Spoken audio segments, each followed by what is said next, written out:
welcome to Supercharged, episode 202. I'm Adam Gotchis. And I'm Tommy Houghton. And I'll start by apologizing for the audio dropout last week. I was going to say I don't know why that happened or how that occurred when we could hear Whitson the entire time. But I think I figured it out like a minute before we started. And the way that we were bringing... And this is actually good news, even though it means we're not going to get the audio back.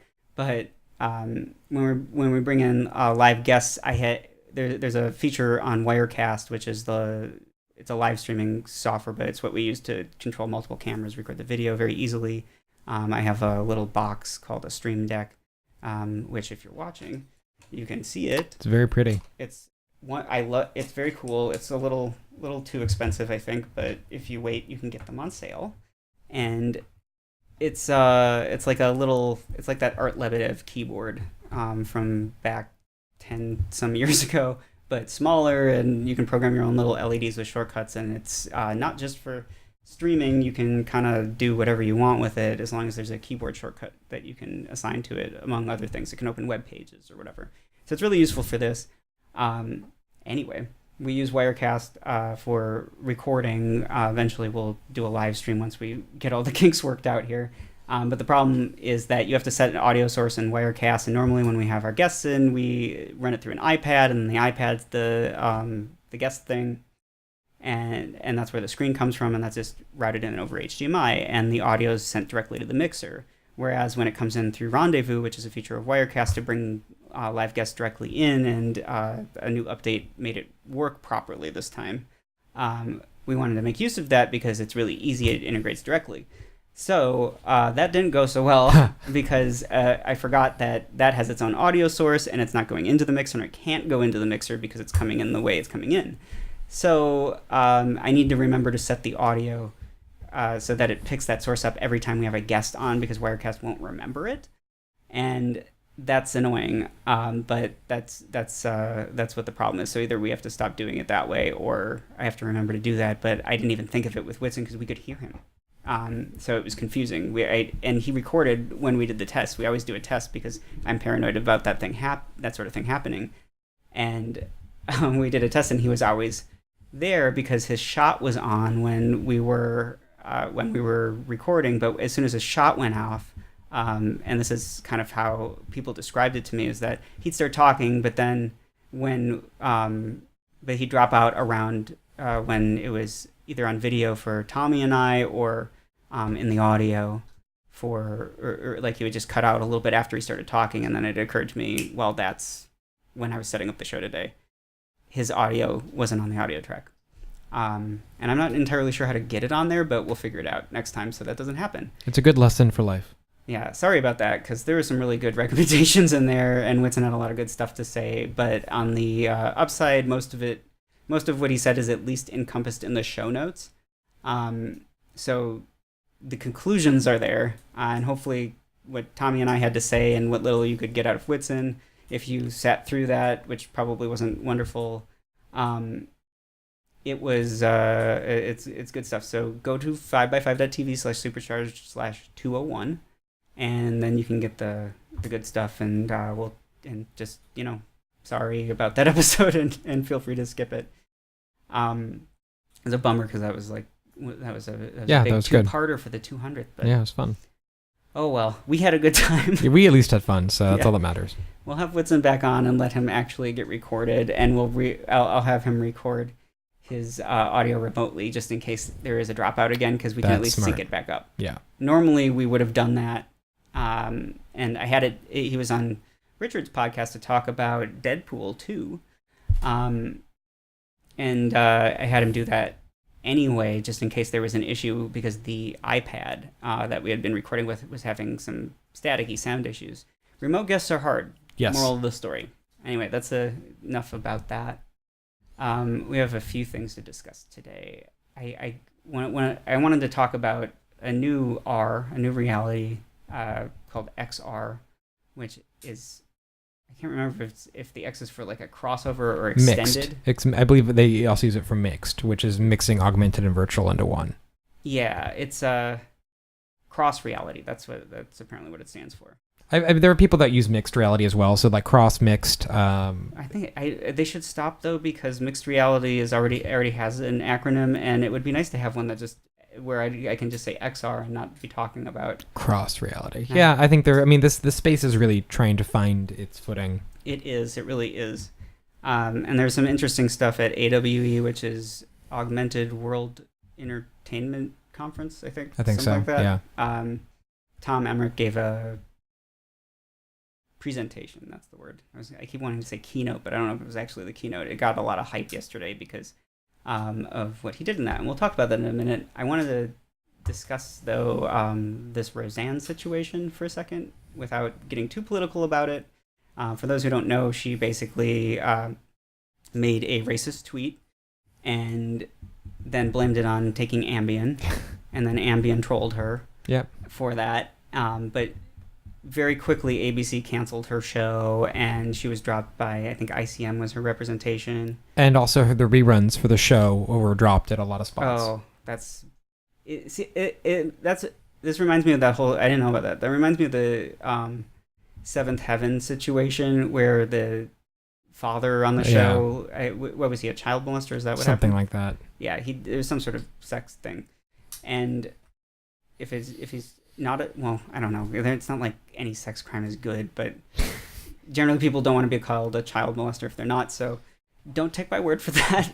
I don't know why I'm worried about offending this guy, but anyway, he did some bad stuff, and now nobody else on the show is getting residuals because of his actions, which seems like an unfair consequence.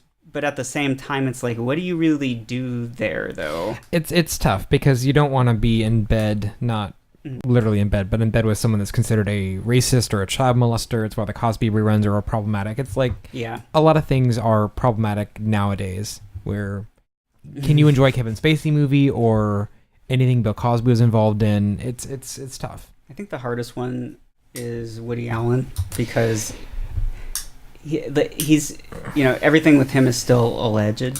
It's tough too, because the question comes up is it possible to separate entertainment from the person? And that's been a long-standing issue going back to Roman Polanski and even people like Lovecraft, who Lovecraft was an unrepentant racist and elitist and homophobe and misogynist. But is it possible to forget Orson Scott Cardwell? We're throwing those in. Yeah, completely. Is it possible to separate he's fascinating, entertainers from their work? And obviously, if you remove the financial incentive by saying, well, buying his work or promoting it is going to get them more money to do whatever, is it okay for people who are, supportive or allies of, or gay themselves or trans or whatever, going to Chick-fil-A, for example, or Hobby Lobby, I mean, if you're gay and going to Hobby Lobby, I think there's more to talk about there. I don't know what self-respecting gay person, whether it's because of the homophobia or because it's they're too fashionable for Hobby Lobby. In the stereotypical gay sense, I don't see any reason why a gay person should be setting foot in a Hobby Lobby. Agreed, but the challenge is, can you separate the financial implications of going to the space, talking about it, supporting Orson Scott Card, or people that are seen as being opposed to something? Is it okay to still enjoy the entertainment? Like, is it possible to still enjoy a Mel Gibson movie or whatever? It's not for me, but it's not. I don't. It's not really because of his anti-Semitism. I mean, but you can watch his stuff, or I watched The Beaver.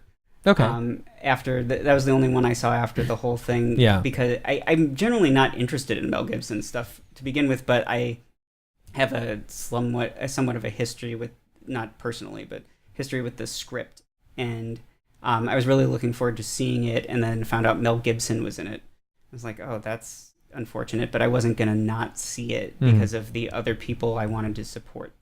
So specifically the writer, who has had I think it's very talented, but has not had a good run of luck with his work. It's just pretty much everything he's done has been canceled. That was pretty rough. Yeah, in itself. And that has nothing to do with Mel Gibson. That's just the shows didn't take off. But that movie, it was a good story, and it wasn't poorly made. And I don't know if Mel Gibson had anything to do with it not doing well. And it's also weird to me that Jodie Foster defended him and directed it. Well, but I mean, but she defended him being in the cast. She defended him throughout his whole process. I think that, that's an interesting challenge. So looking at like Roseanne's, for example, the idea of, did ABC make the right move? And I think it's consistent. I think looking at what they did, the challenge comes from a couple things. One is that they did suspend an ESPN commentator for calling Trump a white supremacist. So they suspended someone who made a comment that you could say liberals would cheer. And okay, so they suspended that person. So on the other side, you have Roseanne making what is very clearly a racist comment. Yeah. Comparing Valerie Jarrett, who is one of Obama's advisors, to an ape from Planet of the Apes. And everyone should know at this point that making a comment comparing someone who's black to a monkey or an ape is going to get flack, because that is a very deliberate racist comment. And just so we're putting all the information out there, she has said that she didn't know that she was black, but she's also said, I thought she was insert race here several times in different tweets. Yeah. So it doesn't sound like that argument really holds up, but she basically said Valerie Jarrett was essentially a cross between like the Islamic Brotherhood and Planet of the Apes.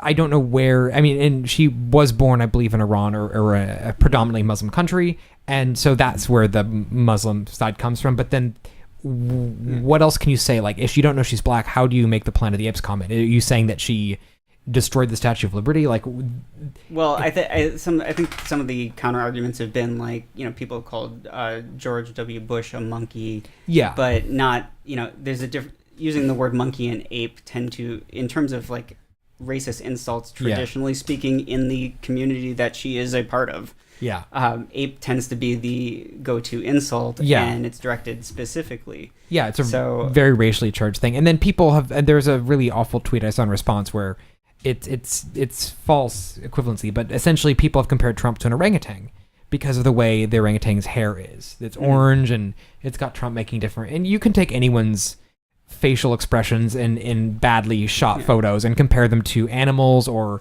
any kind of less intelligent, seemingly less intelligent species. He gets mostly compared to a Cheeto, as far as I'm concerned. And that's what I hear the most. And if that's like, no one's complaining about him being compared to a Cheeto, they're just trying to create the false equivalency by when orangutan. I've never personally heard that. Well, Bill Maher, I'm not saying it doesn't happen. Bill Maher compared it to an orangutan as like a parody, saying, well, if you're saying Obama was, born in Africa, how can we not prove that you are not the son of a chimpanzee or an orangutan? And then so it's this thing where that became kind of a thing for a while, comparing Trump to an orangutan. But then the question is like, is it okay to compare Trump to an orangutan and Valerie Jarrett not to a monkey then?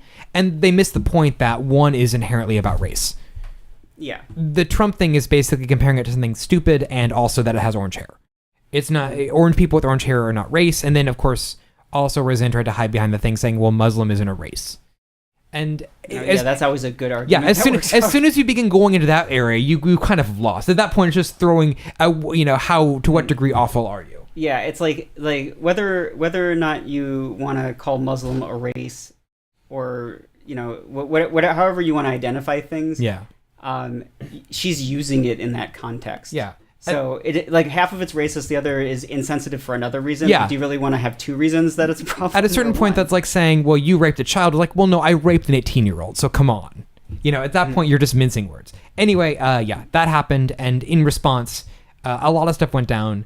It was very clear the Roseanne, the show was a hit, especially seen because it was obviously like, on one end, it was seen as basically bringing back someone who, the show was about a working class family that dealt with issues that were seen as, at that point, not really fodder for comedy. But there is a sort of there is a history of taking people that are like Archie Bunker, who are non-politically correct, average Joes making jokes about kind of the struggles. There had not been a real working class family in the 90s. Roseanne was really that. When she came back, the idea was it would cover everything from like the opioid addictions and things that people in the working class, middle America are going through, and who are largely seen as the people that helped elect Trump in like the Rust Belt and in the areas where Hillary was seen as winning, where Obama won, but then Hillary lost because it was seen as the working class white voters were the ones that really wanted to show support for Trump. So this is kind of what would appeal to them.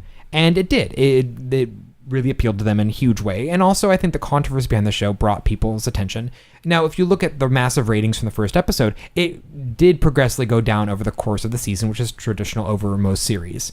They have big ratings and they kind of go down over the course of the season when the curiosity kind of dies down and the people that are only tuning in for the curiosity go away.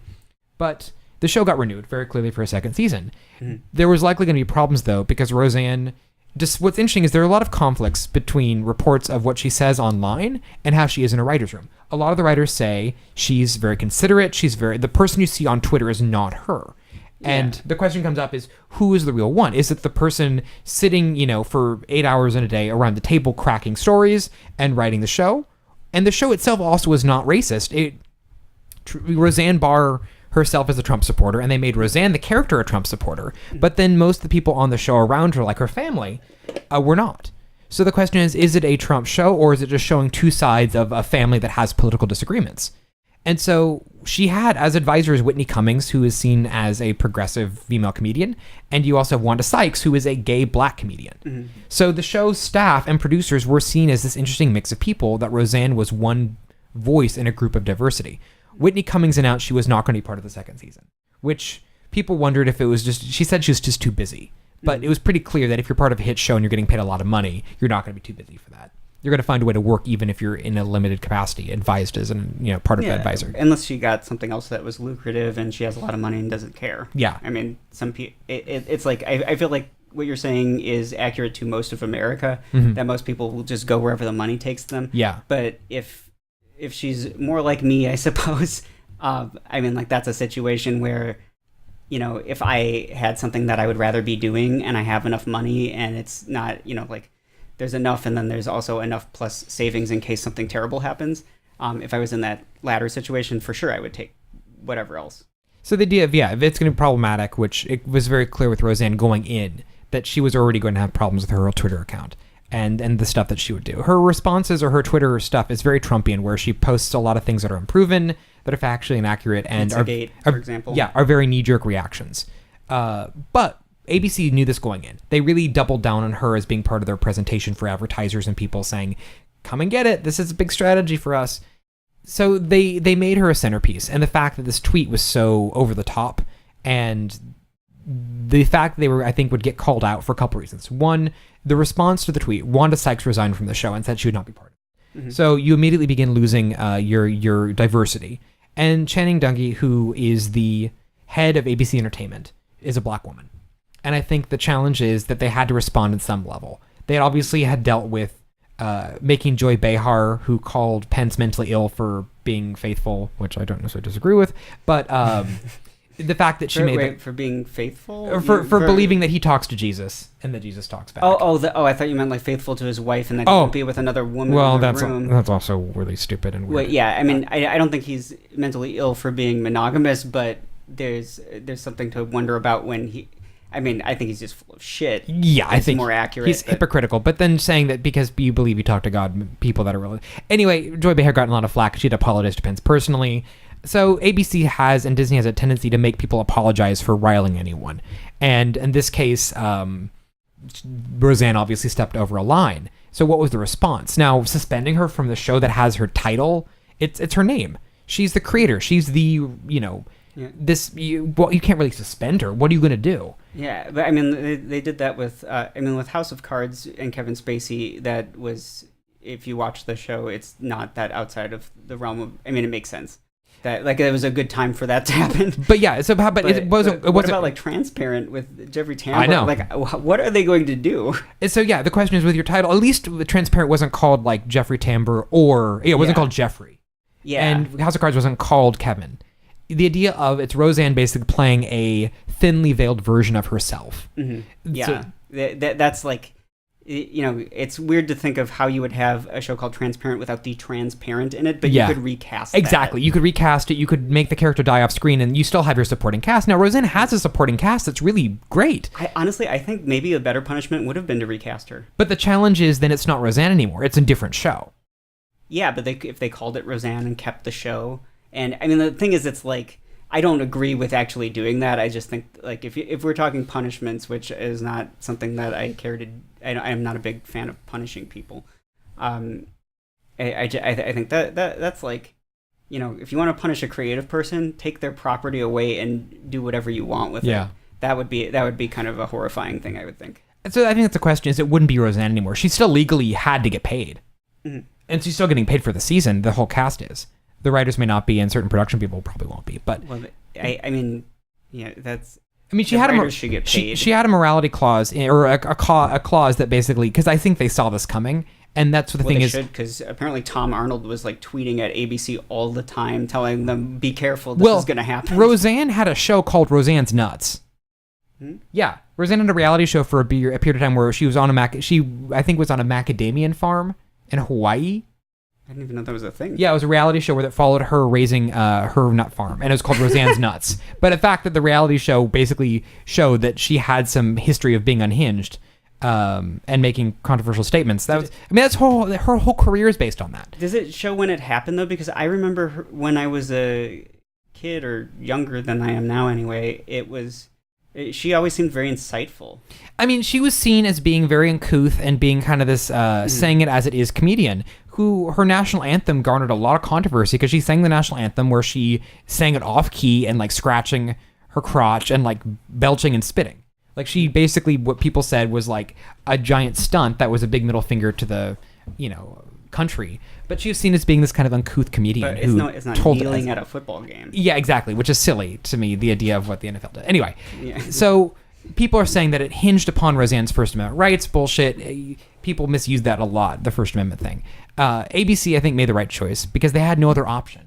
Anything would be seen as too light. And I think they also realized that... They're also losing the cast anyway, so it's kind of like, what are you do? Well, you're losing your producers. You lost Whitney Cummings. You're losing Wanda Sykes. You're losing support for people. And clearly they knew this. Even if they forgave this, there would be another time. This was the chance to get out of it. And I think they also saw that it wasn't worth it because they were going to keep courting this negative stuff. So I think they made the right choice in doing that. Yeah. And the question is now, do they do a spinoff? There's notes that in the news that they're meeting Sarah Gilbert, who is on the show and also producing it, is meeting with the network, with the creator, obviously minus Roseanne, to see if they can do a spinoff without her, with the rest of the cast. Or so that's, I think, the challenge is if they can pull that off. That's probably the best move, but it would involve a big divorce. Now, the company has lost a lot of money because they're not going to be able to show reruns of Roseanne, and they lost the Cosby Show. So maybe they need to stop siding with these danger. Well, I mean, Cosby Show. I suppose they probably couldn't have predicted that one coming, but jumping on board with what clearly seemed like a volatile situation. Maybe don't make that decision again. Well, that's the question: is can you separate? And this is the challenge: is do you have to go through and do a deep dive in someone's background and be like, do you have a history of mental illness, or do you have a history of doing this crazy shit? Are you a molester? Are you a pedophile? Are you a rapist? Where they don't get where they get money back of some kind, or I mean, that's kind of the thing, is like having this clause that protect you, because at a certain point you really have to begin balancing your fortunes. And like, look at the people like Louis C.K. and even potentially Aziz Ansari, who I think got bundled in this whole mess and shouldn't have been. We're talking about Aziz getting bungled in the mess. Yeah, having Louis, right? Yes, he had Louis did not. Louis did something awful, but at the same time, I think his degree of like jerking off in front of people and like harassing them, but not at a level which is like Kevin Spacey or Harvey Weinstein, or Bill Cosby. Bill Cosby really is the king of this whole rapey thing. Cosby and Weinstein, I think, are the two. I think Cosby is the king, and Weinstein would be the queen. Yeah, I mean, I would love to see that that drag photo, but the with maybe I'll have to do that. They wouldn't be the first on my wall. With Weinstein doesn't even feel as bad as Cosby. I mean, like, Cosby is like just on another level. I mean, it's talking about like degrees of awfulness and fucked up, and how awful people's lives he's ruined. Yeah, and it's like, how are we at a point where we have to like really figure out the spectrum of how shitty you can be to another human being? And not only that, but also the victims in the case of obviously not just the people that they affected, but also the business lines, the people whose livelihoods are at risk because they sided with the wrong person. I mean, think about, I'm sure there's some person out there, some poor bloke who had a script in development with Kevin Spacey thinking, oh, this is my career, and then suddenly goes away. Oh, Larry Nassar, he's up there, and I mean that for some reason Cosby's still kind of pushes up to the top area for me. And I guess we're just talking about celebrities, but yeah, Larry, that's a messed up one. But for a larger reason, I guess we're not really supposed to be talking about rape stuff though. So continue. Anyway, I think the big point of this is going forward, like looking also in tech and any company. You know, is it possible to separate let's say Steve Jobs was revealed to have been like a child murderer. You know, does that mean you have to disown? You say that, I'm like, oh, I could see it. I mean, I can kind of see Steve. I don't want to badmouth Steve Jobs. I don't know anything bad about him that isn't public knowledge. But I mean, besides the fact he was an asshole to people, but yeah, he seems just like he was a jerk. But he's like, you know, at the same time, because he was that jerk, it's not that hard to imagine that he had like this seedy underlife. I mean, I think it's easy to imagine people that are really wealthy, you know, having like people fight to the death, because at that point they're just like, I'm so bored, I need something entertaining that makes me feel. So I'm gonna eat like a condor omelet, a condor egg omelet, and like make people fight to the death in front of me. Yeah, I don't know exactly where that comes from, but I haven't ever been that wealthy or powerful, so I don't know. But I would like to be able to say at some point in my life that I managed to get somewhere near that level of success at least, and chose not to eat a condor omelet and not treat people poorly. But it's interesting how, I mean, like I keep too close of an eye on my own behavior and people's behavior in general, because it's interesting to me, but also like horrifying to have to, like, and when I say have to, it's like a thing that my brain does. I don't get to stop paying attention. I can't. So it's horrifying to just be hyper aware of everything, or as much of everything as I am, and it's like I'm not aware of where my point went. Yeah, but so that got lost in there. But we were. Where were we? Let's backtrack for a second. I think we're wrapping this up, but I think the big question is still, like, is it possible to separate the creator from the content? And I think that's an open-ended question. You know, can people enjoy a Woody Allen movie or a Roman Polanski film, you know, separated from who they are? And with Roseanne, I think it's tough. I think the answer is harder when the more that person's imbued in the project. Well, what's the answer for you?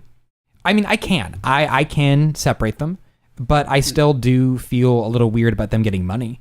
Yeah. You know, Polanski still gets money from his stuff being streamed or watched. So I think it's, for me, and I have met people who like, no, fuck those people, I don't want to watch any of their stuff. And so I have to be careful, because I do enjoy Woody Allen films. Woody Allen's was always the harder one for me. With Polanski, I never saw a Polanski film, I think. I mean, as soon as I knew what happened, I didn't go, and that was... Yeah, like Erica goes to them. I know plenty of people who go, and they ask me, and I tell them, like, I'm not going because it's a Polanski film. And if they try to get into an argument with it about it with me, then that's when I bring that out, which it's happened. But I don't. Otherwise, it's like, if that's the decision they made, I'm not. It's a hard thing, because I say that, and I say I won't go to a Polanski film, but I have gone to Woody Allen films. I've seen lots of Woody Allen films, and I'm not. I haven't gone since his whole Mia Farrow thing came up again, but I'm not sure that's not coincidence. I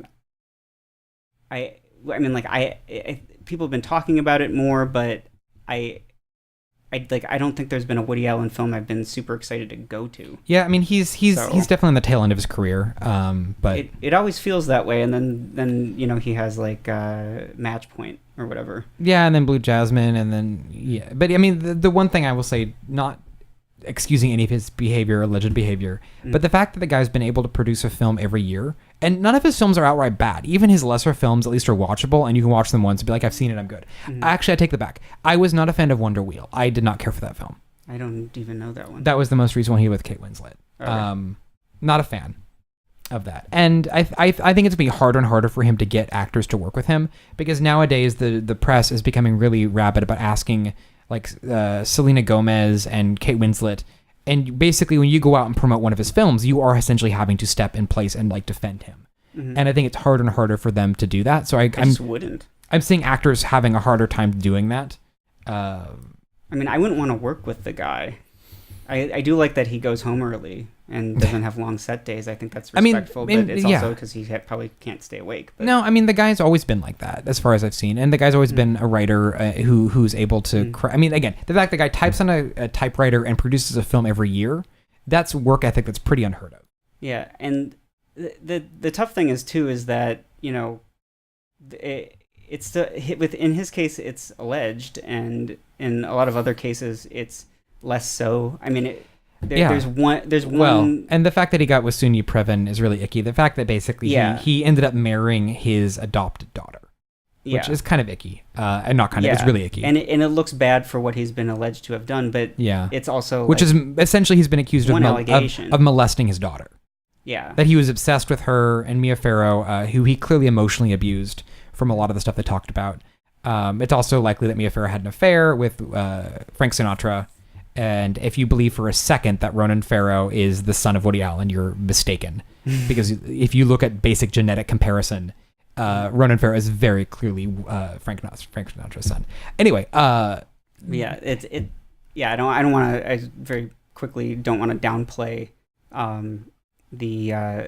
I don't want to sound like I'm not believing the victim in here. I'm just trying to be fair to the situation, or also it's clearly that this one's muddier. It's very clear that Mia Farrow hates Woody Allen with a passion, and it sounds like he was a shitty husband and an awful partner in a lot of ways. But does that make it's like getting embroiled in that? I think for me, I feel awful either way, because it could be just a smear campaign against him.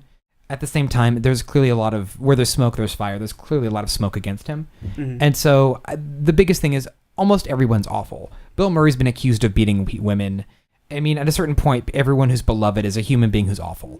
Bill Murray has been accused of doing some very wonderful things, too, though. Yes. So the challenge... In that same kind of setting in which it's... The challenge is almost every person can be a monster or an animal in some capacity. Yeah. And I think that's where do you draw the line? Yeah, where do you draw the line? Like... Obviously, Harvey Weinstein is a horrible person. Has he done good things? Sure. Hitler was a vegetarian painter. It's not to say that he's excused, but the challenge is where you draw the line at someone doing awful behavior. Obviously, committing genocide is horrible. We may both be vegetarians, but I don't know if that's going to necessarily be like a key in his, or a key factor in his in making Hitler look better. Well, exactly. I think that's one thing for him and like 10 billion things against him. But that's the question: is where do you draw the line? That's an obviously extreme case. Yeah. But where do you draw the line at someone being awful and not being able to be supported? And that's the challenge. Is at a certain point, every single person will have things they've done that are awful, whether they get out or not. Yeah. Well, the other thing is, and this is one of the main reasons I wanted to talk about this, is when we're so close to everybody in a way that we weren't before, because the internet is such a connecting thing. Yeah.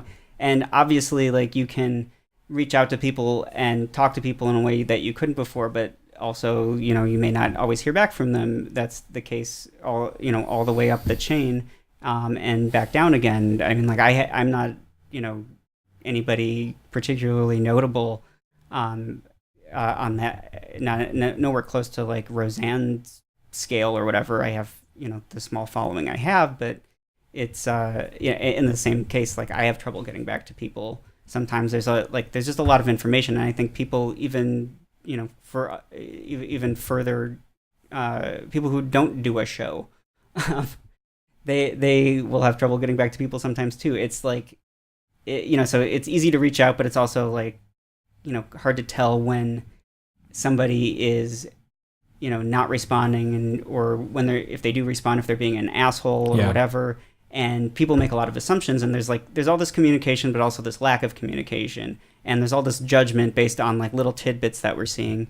And ultimately is the fallout, which, like Roseanne could be in a situation where she really just doesn't work again now. I mean, one tweet, and while I in no way think that it was an appropriate or good tweet, I think of all the people that have, fucked up on Twitter, and it's confusing, honestly, to me, how no one has learned at this point. We've been doing this for, a decade now, where people have been judged in the kangaroo court and lost their livelihoods, and it doesn't change. Like, people just keep screwing it up, and how many times do you have to see this happen? Well, looking at a good example, this just happened, but Samantha Bee was chastised for calling Ivanka Trump a cunt. And the question is that, people keep saying it's a vile, reprehensible word, and I mean, I like the word, but I don't like people using any words in a negative way for the most part. And that's the thing is, at least when they have that. And then Samantha Bee had to dial it back. TBS took down the video, and she had to issue a sincere, heartfelt apology. It's interesting how we're on one end. I don't know where it ends. One thing I agree with Bill Maher on is that people get really overwrought over words now, and I hate agreeing with Bill Maher though. I don't mind it, but because he's crazy now. He's not crazy. He has some really dumb opinions about things. Like, he does allow people who are like anti-vaxxers on his show, which drives me nuts. But there are elements of people who are comedians, like the whole Kathy Griffin thing. But it's actually about a year ago, and that's one of the things Trump takes issue with, that she got to be on The View and talk about it after her basically holding up Trump's a fake prop head that looked like Trump's severed head. Yeah, I mean, I hate how the president likes to he sees a dead horse and wants to, or a dying horse, and wants to kick it until it's dead, and then keep kicking it afterwards. Oh yeah. I mean, Hillary's a great example of it. No one likes Hillary anymore. You don't need to keep harping on that, but some people can't let it go. Yeah, I mean, Hillary, I think, managed to let it go, and he can't. But it's like, you won, dude. Shut up.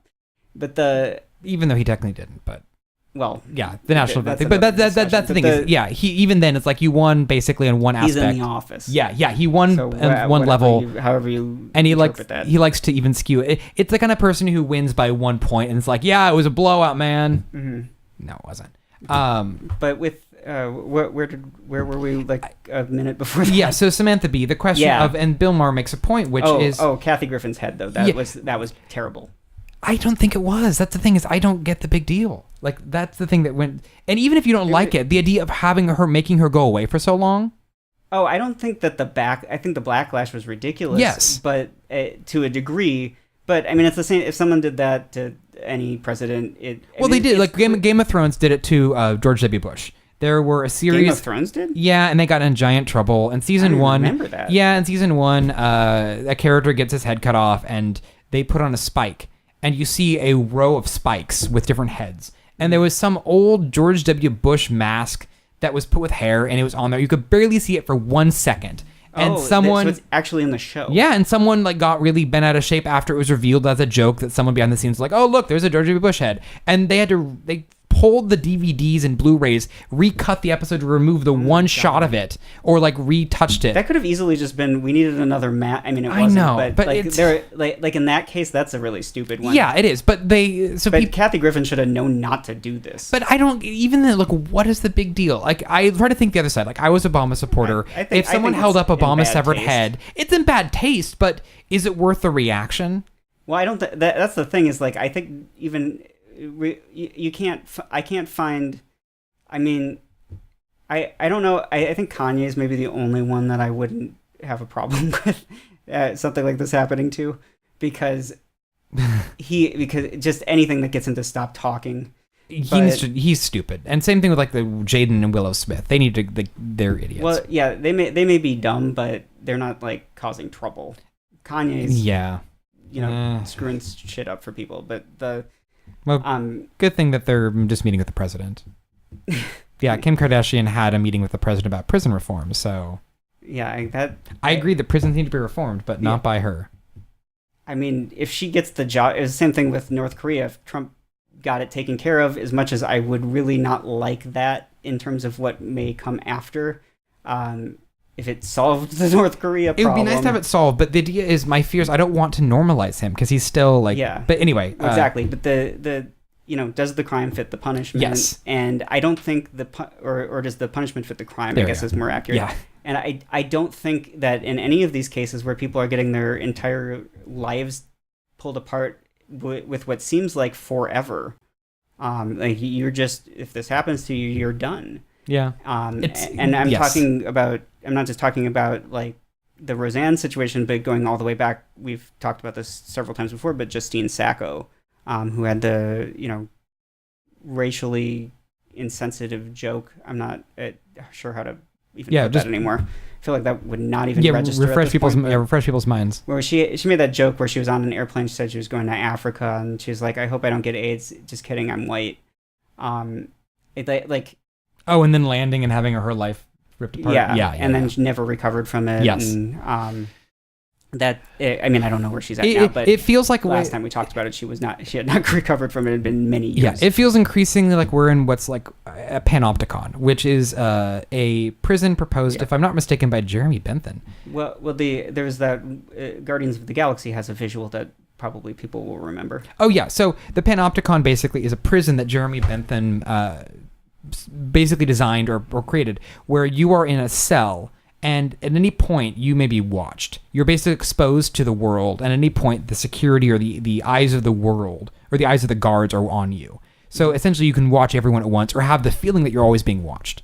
And I think the challenge is we're all in a panopticon now where our cells are transparent enough that you don't want the eyes of the world on you because they will rip you apart. And there are times that I think karmic justice does happen, like that awful lawyer in New York City who basically threatened to call ICE because people were speaking Spanish. And his life exploded and he reacted in the worst way. And it's like, okay, there are times when that level of focus from the world does do justice. Or the woman that called the black family at the park for grilling, in a park. And she went viral and people are even dressing up as her now for costumes, for cosplay.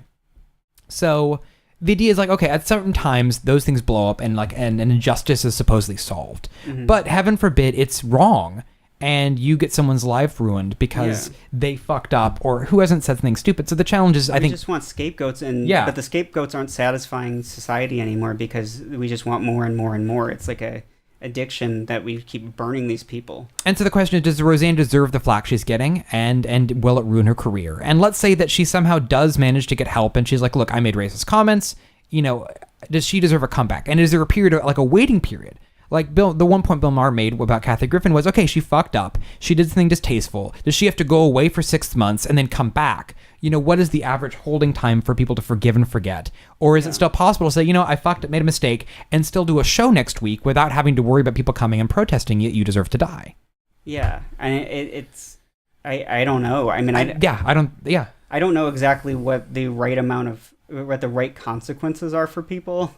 Yeah, the right amount of contrition you must show. How long does Roseanne have to go away? And not that I'm looking forward to her coming back, and I think the show being canceled was the right move in a lot of ways, but... And I would like to see, too, like, how are the responses different for men and women? Because look at Bill O'Reilly. He's out commenting on the Roseanne thing. That guy... On the right side, oddly, but... Yeah, shockingly. But if you read his stuff, like, that guy's sexual harassment stuff and, like, he's so sleazy and yeah, the idea he still has a presence. Look at Elliot Spitzer. He had a period of time where his career as governor was done because he hired a hooker, and he eventually went away, and then he came back, and now he's got a show, and he's seen as a respected commentator in the political field. Yeah, so personally, I have no problem forgiving the hooker thing because I don't think it's a big deal in the first place. What about Schwarzenegger too? He had the controversy where he banged his maid and had a kid with her, and he's still commenting and doing political stuff and acting. I also don't. That. I'm sure there were some problems there, but again, it's like when it's something in someone's personal life, and they made some decisions that don't look good to the outside world. The optics are bad. Yeah. But does it affect their ability to govern? I don't think so. And that's the same thing I felt with Bill Clinton. I actually feel more harshly about it than I used to because I feel like that was an abuse of power. And I didn't understand that when I was younger. Well, the question was, so I think him and Lewinsky, that issue was complicated, but I think if she was consenting, and yes, the appeal was likely, yes, she was an intern, there's the president, but it was a consenting relationship. It was a messy one, but it was consenting. There were issues of him harassing women before, and I think those issues definitely are problematic with him. But I think the Lewinsky thing, and the fact that, the thing that's interesting is I read, and there are people saying that the way Clinton handled that scandal is how Trump is handling the Mueller investigation, which is making it partisan. And that was the thing with Clinton, is Clinton was more popular actually towards the end of that deal because he was able to categorize the Lewinsky scandal as a distraction and a witch hunt because it was only being done by the Republicans. And the Democrats circled around him. the playbook now is and that may have been an accurate representation of what happened, though. I mean, because it was blown out of proportion. It really was. And the Russian investigation, I don't know what exactly is going to come of all of this, but that is a different kind of allegation. Very much so. And the fact that has to be taken seriously. And the fact there have been a lot of indictments and people, who have pled guilty, it's clear there's something there. Now, the challenge is the Republicans are circling around Trump. The only way that the Democrats are able to pull off, and this is why Pelosi and people that are in the positions of leadership in the Democratic Party are putting the brakes on this, because they're saying we don't want impeachment. Because if they go down that road without any Republican support, it will turn into the Clinton scandal where Clinton will basically, no pun intended, get off. Trump, I think, will get off. If the Republicans keep circling around him and protecting him, I don't know why they would want that, though. Get rid of him and put Pence in office. Because I think they're going to see it as damage. I don't want that. Getting impeachment is going to hurt your party, regardless. And so I think not if the party says we got overtaken by this asshole. Doesn't matter. I feel like the Republican Party's doing strong enough that they're fine. I think their hope is that they're going to survive Trump and keep going. Versus if they lose him and get impeached, that will damage the GOP enough that they're hoping the lesser of two evils is survive him and put in a Pence or someone after that. I don't think there is a lesser of two evils sometimes. There is right now, but and the idea of voting Democrat to me is like just really not very appealing anymore. But to get off of the politics, I think bringing it back to how do we look at the stuff that is happening with all, whether it's a politician, whether it's a regular, normal person, whether it's a celebrity. A person who just gets on an airplane and makes a tweet that everyone notices. Yeah. Or you're running for office, whether you're Democrat or Republican, and you have an affair, or you are a celebrity who makes a tweet of some kind that is seen as racist, and maybe it is, or maybe it isn't. When are we going to tire of this outrage, though? I don't think we ever will. I think we need a better way of handle. I mean, I don't think, when I say I think, I feel like that's not strong enough, but to say no would also be inaccurate. But at the same time, it's like we definitely need a better way of handling this. I mean, I think that's the thing, is we are in a modern day panopticon where all of us are in a cell, and some people are more at risk of the beam coming towards us. But yeah, if that collective beam of the prison guard mentality, which is the whole world, focuses on your cell and sees what you're doing, it has the potential damage. I don't think that beam, that focus, is ever going to go away. I think there's always going to be room for outrage. Yeah. The challenge is what's a measured response, and is there a way to navigate this world we're in? Because I agree with you, it should change. I don't like it. Yeah, I mean, because it's put me in a situation where, like, it doesn't matter if it's Roseanne or insert liberal person, I can't remember. Samantha Bee. It's either Roseanne or Samantha Bee. Yeah, I'm not really big fans of either of them. I actually was more of a fan of Roseanne when I was younger. Just I never liked her show, and I never enjoyed her show. I couldn't get it. Same thing with Frasier, but it just, I don't know. It's like too much, polar opposites. Yeah, it's like I like shows that are about maybe middle of the road people. I'm not sure, but I just couldn't relate to either of them, and it's and I didn't find them that funny, but regardless of where that person is on the political spectrum or their beliefs of any kind, it's like the feeling that I now are. I just feel bad for the person who's in the center of it, no matter how bad their behavior is, because I know what's going to happen to them is going to be worse than what they, what they did is going to warrant the backlash. Yeah. Because it's seemingly permanent, or permanent enough, and I'm surprised that there haven't been suicides with a lot of, with a fair number of these, and maybe it's because a lot of the people are interested in, are in the public eye and have been in the public eye for a long time, and so they're interested in self-preservation and know how to do that. But that's not necessarily the case with like a Justine Sacco. She wasn't that person and became that person. Rachel Dolezal is another one of those that that's a complicated one. I recommend watching the documentary if you can be okay with feeling sad for the rest of the day. But yeah, I mean, like I think that I think it's really difficult, and I don't know. I mean, like, I don't know how you fix something like that. I don't either. We've talked about it a lot. I wish we had more of an answer. I think it's time to move on from that already. I wish we had a way to make a happy reality where this didn't happen. Yeah. So if you have any suggestions, please feel free to write in. Which reminds me, we did have a question this week, which I will just summarize because I remember it. Yeah. And it was about PayPal and how we've talked about this before, because I hate PayPal and how they just randomly hold your money for no reason, usually when it's the most inconvenient time, like they have this sixth sense.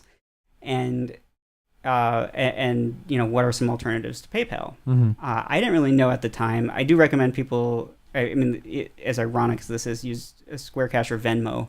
Venmo being the ironic suggestion. Yeah, it's owned by PayPal. Yeah. So that, but they don't have that problem. But if you're doing friend-to-friend transactions, that's the way to go. Square is also a payment processor, so they're good for that too. But you kind of have to be in the U.S. But I've been dealing with some international payments lately, and Payoneer is one that seems to be coming up as, hate this word, but disruptor in that sector. And I don't love it, and I've only paid with it, so I don't know what it's like on the recipient side. There are definitely delays in payments going through, but they're like all the time delays. It's not like, specific circumstance. They just hold it for a little bit before you receive it to make sure everything's good, which I think is, better than having it be a surprise. So if you're planning around it and it's consistent and that way they can keep the security up, then good. But I don't have enough experience with the platform. I just wanted to throw that out there because someone was asking me, what do I do about PayPal? They're holding, they're holding funds randomly. Their support's terrible. Many things I've said before on the show, and what else can I use? And I would say Payoneer is probably a good one to start looking at for friend-to-friend transactions, though I don't know if they're good, but that's why I mentioned Square Cash and Venmo. But I would definitely use Square Cash if you can, if it's available to you in your country, if you're not in the United States, because I don't know if they're working outside of the U.S. But I would utilize them just in general because the experience is better, but, and you probably don't want to give PayPal any money via Venmo. But Venmo will not cause that problem. Yeah, Venmo's a lot more flexible. Mm. I think the challenge, PayPal's been accused of a lot of things, of dealing with like sex workers really badly and anything involving like sometimes cryptocurrency, transfers. They've been terrible to sex workers. Yeah, sex workers, people that are transferring back and forth. Legal sex workers. In the cryptocurrency world and even in drugs. So yeah, like they take the side of like, if you're even remotely suspicious or the dollar amount is somehow flagging something, they have weird algorithms that are awful. And there's not a lot of transparency in how they close accounts and stuff, which is frustrating. Yeah. Their appeal process is really convoluted. Yeah. There was a time where they were really accessible. They had good support. I think it was around when eBay acquired them, oddly enough. Yeah. Because eBay's support tanked around that time. Maybe they just gave it to PayPal. But yeah, I think they're not owned directly by eBay, but they're still, they're a separate company, but I think they might as well still be owned by eBay because they use all the same, their support team is in the same call center. You can call both of them and you'll see it immediately or hear it. So it's, they're not good. I can't think of anybody else off the top of my head. There are a lot of other payment processors. They're usually for like taking business payments. And Stripe's wonderful, but you obviously need to have some small amount of tech skill or have an integration that uses Stripe for payments. But there are a lot of like invoicing services out there that will integrate with Stripe. I'm trying to remember. There's a name of one. There's this business services company that's free, and you pay for the transaction costs or whatever. But like if we're talking not friend-to-friend payments, and you want to use something for invoicing instead of like a peer-to-peer situation where you're selling stuff on eBay. If you're selling stuff on eBay, I don't know how you're getting out of PayPal, but yeah. But point being, there is something out there. I can't remember that. I have the word Wave in my head, but I don't know why. Wave. Yeah, like some sort of Wave business app. Let's just Google that really quick and see. Oh, yeah, that is it. Wave apps. Oh. I guess I'm not crazy. I was thinking about Google Wave because of the last show we were talking about it, but if anyone caught that with the audio problems. But yeah, so you can accept credit card payments and bank payments online, and it's free to use the service. Apparently, I haven't actually used this, but it's as little as 1% per transaction. Apparently, so waveapps.com. Or as little as, so there might be some adjustment. Yeah, I think it depends on if it's an American Express card or, they basically make the rate as low as possible, and it depends. I think the 1% is probably for ACH, but. And not for credit cards. So I think it's pretty much on par with what you would pay anywhere else, but it's really very straightforward. It looks really good. I haven't used it to accept a payment, so I can't say. Payoneer, I've only made a payment on. I didn't love the platform because it's just kind of clunky and a little bit slow to work with, and confusing because it makes you think you need to get verified to send a payment and you don't. That said, it worked fine. I was able to pay the person I needed to on 2 occasions, and that was great. So I have no other issues with it. So I would check that stuff out. I guess it depends on really what I guess you need to do there, but hopefully that covers the spectrum. And if anyone else has any suggestions, awkwardhuman.com/supercharged, please send in your suggestions there. Your suggestions for dealing with people online, or any questions you may have in the future. And before we wrap it up really quick, I did mention we were going to talk about AWE and all of that. We don't have a lot of time, so I just want to run through that really quickly. It'll probably be a better thing to talk about maybe next week anyway, because we don't have the video. Yeah, we haven't actually with the video seen, would be nice. Yeah, because I wanted to talk about, and this conversation would have been a good lead into it anyway, but I talk about kind of this new world that's being built where we're actually like really changing reality. And Tom Emmerich gave a presentation at AWE yesterday that projected actual facial changes onto you through technology. I'm not really sure if it looked like a light projection of some kind. I'm not sure where it was coming from or how the technology works. I haven't looked into it yet, and I haven't seen the presentation, but there was a lot of tweeting going on about how it was, this is like, we're hacking reality, we're changing reality, this is the death of reality. That was one that came out a lot. That was being said a lot. I think that was the name of his panel, actually. It's a very evocative statement. I think with looking at entertainment now, the word immersive and interactive are these 2 big buzzwords that people really want to play with, and VR and AR and MR and XR and all this shit that people are tossing out. I think it's interesting combining.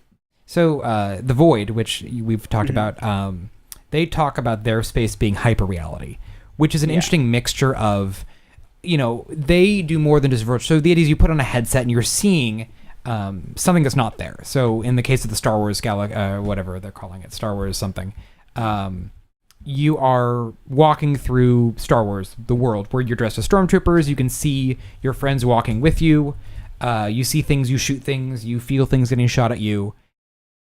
What's interesting is they combine the real world by putting objects and things you can touch. So everything, in theory, that you see in the VR world is mapped to be able to be touched. So you see K2SO, the robot from Rogue One, and you can touch him. He's just a big metal robot, and you see R2-D2, you can touch him. And so they also do a thing where you're walking physically in a room, and it may be the space you're walking in, because of the way the world is mapped and the way they move you, it actually forces you in circles to where you feel like you're walking forever and the room goes on forever, or they have you doubling back on a room you were in with maybe something switching or changing. And so they're creating this, as much as I think the term is silly, hyper-reality, that they're mixing the real world, physical objects in the world. Now, if you were to take off the headset, you could see that nothing is colored. It's all probably all gray. They're like wood blocks. Yeah, it's basically wood blocks. Or I didn't get to see much of it. That was a term of my going into the workshop, that I don't get to see the stage, but they showed me what was on there. So you get to see, and so I think the Star Wars is probably a little more advanced, or it's probably made of metal, different textures to make different things feel. At one point, you're going through a melted door, so it's very foamy. Yeah, this was in Ghostbusters. It made sense to be wood. If you've done it, that's kind of what you were dealing with in there. And I don't know why I remember this, or if this just or if I imagined it, but I think they're painted I mean, like they are color, they like spray paint them or something. So at least you have textures. But the idea is, but taking objects that in the real world, here is a wooden block, but in the game, it's this thing. And here's a physical room you're walking in that can be 5 rooms in one because it has you engaging different ways. So combining of materials is creating it. So those are obviously creating the real world mixed with virtual world.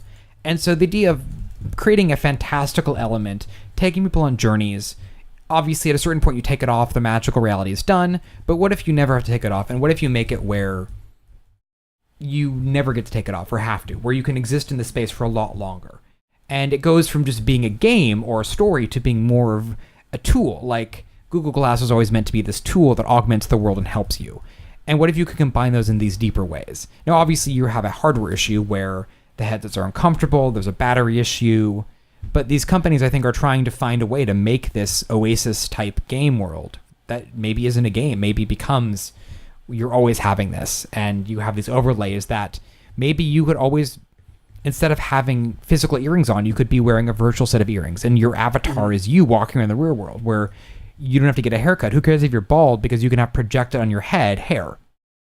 So I could see this going in that direction where the real world is beginning to converge with the stuff, where it becomes more than just entertainment, like The Void.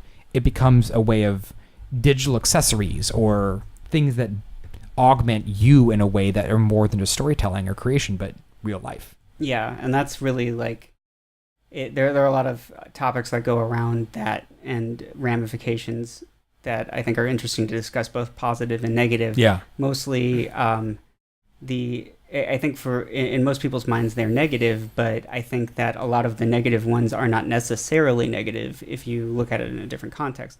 So that's something we'll talk about perhaps next week, since we got a little caught up on the public shaming topic again, which is a personal favorite of mine. Well, it shows that technology and this ability for everyone to hyper-focus has benefits, but also some negatives. Yeah, and so I think if we manage to talk more about this next week, hopefully we'll be able to share and also ourselves watch Tom's presentation. Yeah, I'm excited to see it.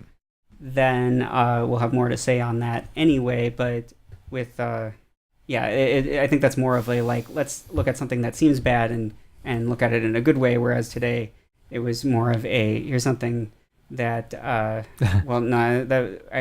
feel like I was actually trying to put more of a good context around it, in the sense that, like, a context of forgiveness, I suppose, but it's something that's actually just bad. Yeah. I mean, it's still just bad. It's not, I don't think there's like an upside to the circumstances in a public shaming situation, but I think there needs to start being a bigger culture of forgiveness around a lot of this stuff, because eventually you're going to run out of scapegoats.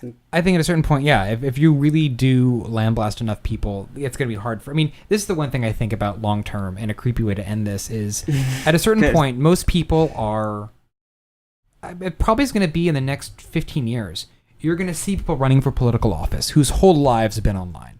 You know, I work with kids, and their whole lives are online. Their social media platforms are accessible. They're used to doing all this stuff. And you're going to be running for office, and suddenly you're going to have data about, well, you know, Tommy is running for office, and he's watched X hours of weird fetish porn. And that data will be available. And look at all the stuff he said online. Now, could you imagine if any person running, I mean, think of all the horrible things probably Trump has done, but I'm sure Obama, I mean, he used to be in a group called the Chum Gang that hotboxed in cars. That was public knowledge. You know, think of all the things that every single person who's existed have done that they wish they could forget, that are part of learning. Yeah, and I, like, the thing that drives me nuts about this is I think, like, look inside yourself for a second. Like, I mean, like, everybody should be able to look inside themselves for a moment and say, yeah, I've done something that bad. Yeah, I used to be part of a group. I used to believe this one thing, but I changed. Should you be held? Or you are actually currently that bad. Yeah. In some ways. I mean, the thing, this is the hard part, I think, is that, I mean, like, I can think of stuff that I've done recently, not like yesterday, but, sometime in the last 5 years that I can imagine if anyone had any idea about it. I mean, some of the stuff, sometimes it's just a thought that I had. I've had lots of inappropriate thoughts that I think are wrong and don't let them out of my mouth. But, I mean, like, in that case, or things that I've actually done, which I won't say to, on purpose to avoid any potential problem. I mean, there are things that, like, without really fully understanding the perspective of the person they came from, they can sound really terrible. And we all have that. We've all done some stuff that in the right context looks really bad, and in the right context doesn't. And I can think of things that I will also not put in the wrong context publicly for myself that I have done that are the context they're currently in. I can see how they would be shifted to make me look really, really bad. And I know exactly how I would do that if I wanted that to happen, which I don't for obvious reasons. But I mean, we all have those things, and it's interesting to me that people seem to not be aware of it, or forget it, or just put it out of their minds, or think like, oh, it's different because it's not me. I'm not really sure what the reaction is, because the reaction I have is like, no, that could be me. I could have been Roseanne in a different way. Yeah. I'm not going to make that comment because it wouldn't really even occur to me to do something like that. But I don't subscribe to those things. However, Roseanne used to be a feminist and was very, and like, I think she was quite smart about what she did most of the time. And now she's this different person. So you never know how you're going to change, and you also don't, you don't know what sort of situations you'll be in that are different but the same in terms of the reaction that they will get from the world. Yeah, we're in a era of growing pains, and I just wish people could remember that on all sides. So, bye. We'll talk to you next week. Huzzah. And hopefully this sounded better than last time, audio wise anyway. Yeah. See you next week. Bye. Thanks for listening to this episode of Supercharged. If you'd like to send in a comment or a question, you can do so on awkward.email. You just go on your web browser to awkward.email. It's actually a website. And you can call or text 509-AWKWARD instead if you'd like to just skip all of that and do it from your phone. Also, if you'd like to check out some of our other shows, we've got a lot of great shows now, and we're having more every day, or, eventually. You can do that on awkwardhuman.com/podcast. Go check it out. We've got a lot of good stuff, and we hope that you'll be listening every week. Thanks.